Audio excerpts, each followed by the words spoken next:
I've been lucky enough to have been using the Mate 20 Pro over the past couple of weeks, and I recently got to go and see my friend Harry, who has lent me his old Mate 7, and that made me think, just how far has Huawei come in the past couple of years, and what can you tell based on their highest end flagships? Well, today we're going to find out. Hey guys, my name's Ryan Thomas for Failtech, and this is the Huawei Mate 7 versus the Huawei Mate 20 Pro. Before we start this video, I want to give a massive shout out to Skillshare, today's sponsor. They specialise in online courses and help educate the world, so thank you for them for sponsoring us. I have to say straight away that the feeling of a full fat 16:9 display at 6 inches feels a mammoth, even when compared with a phone whose display is technically larger corner to corner. I'm not sure if this is down to the squared off corners or the substantially wider panel, but the difference in the feel in the hand is otherworldly. Now, of course, the older phone uses aluminium in its external build, with flat sides and a far less seamless design, something that was very characteristic of the time from almost every brand. Remember, we're talking about a phone that launched way back in 2014.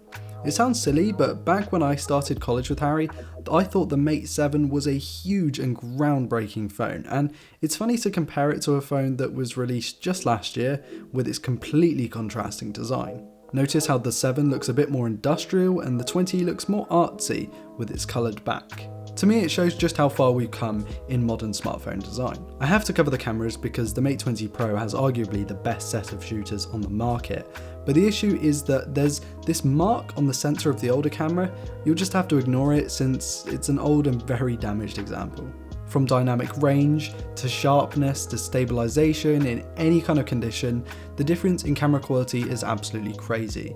Back when the Mate 7 was introduced, it was never really known for its camera because Huawei wasn't amazing at making cameras back then.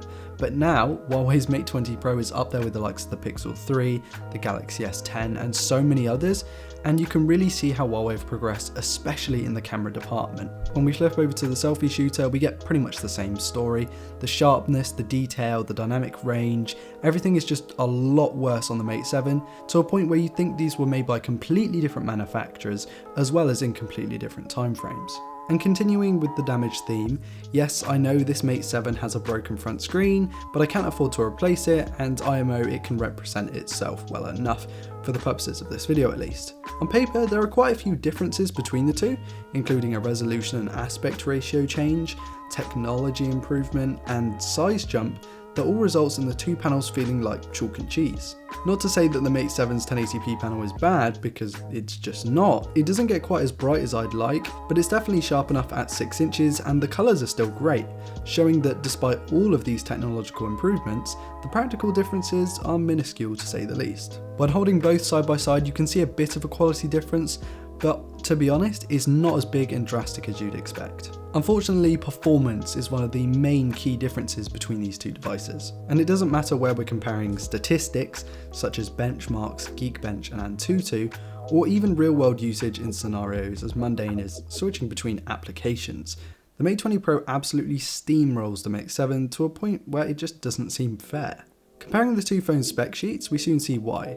Not only are there huge differences in the surface statistics such as RAM, system on chip and GPU, but also in the manufacturing process of the system on chip, where the 980 sports a 7nm node versus the 28nm one on the 925.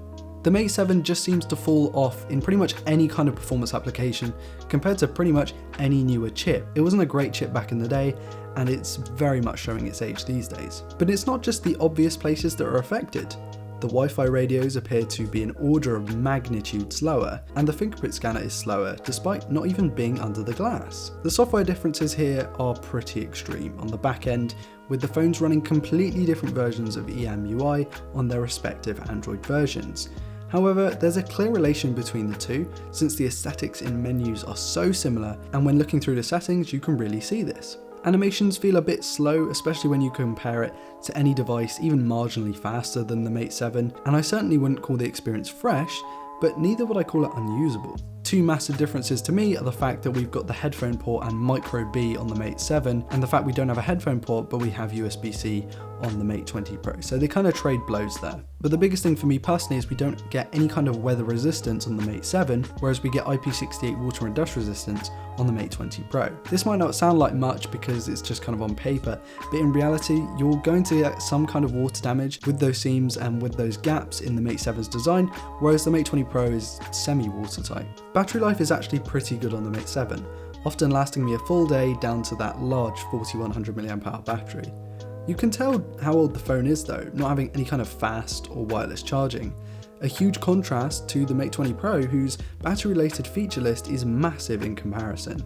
We've got Huawei's super fast 40-watt charging, wireless charging due to that glass back, and even reverse wireless charging for another device. It's pretty much got it all. And on top of that, the battery life is far better on the newer model, naturally due to far less degradation. But even though the newer model excels in battery life, we all called the Mate 20 Pro a monster with a 4200 mAh cell, but even 4 or 5 years ago Huawei was pushing the envelope with a 4100 mAh cell in the Mate 7.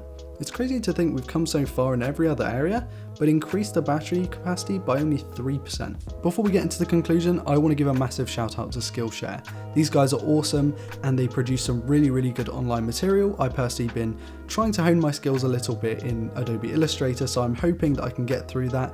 But at the moment, it's super awesome to have that on-demand access so that when I've got a bit of extra time, I can go on there and skim through or even go in depth into learning extra bits about Illustrator. And of course, they cover a wide range of topics, so that's super awesome. Also, the first 500 people to click my link will also get a discount. I'm a big advocate for online learning, and I really hope that you guys check out Skillshare because they're awesome sponsors. Overall, it's really interesting to see how far Huawei have come. I really like the Mate 7, I think it looks great, I think it works great. Obviously there are a few damaged parts of this exact model, but in general I think the Mate 7 was really ahead of its time. It had a decent-ish camera, a fantastic screen, I mean this screen is still great to this day, a massive battery and a great feature set, but when you compare it with something like the Mate 20 Pro, which is renowned now for being one of the best phones of all time, you really see how far Huawei has climbed the ladder to become a market leader. Anyway guys, that's been about it from me. Thank you all so much for watching. Please do like, dislike, comment and subscribe if you're new around here to never miss a video like this one. Also check out my social media links, will all be in the video description again. I want to give a massive shout out to my patrons, you guys have been awesome. My name is Imran Thomas with Failtech and I'll see you all in the next video. Peace.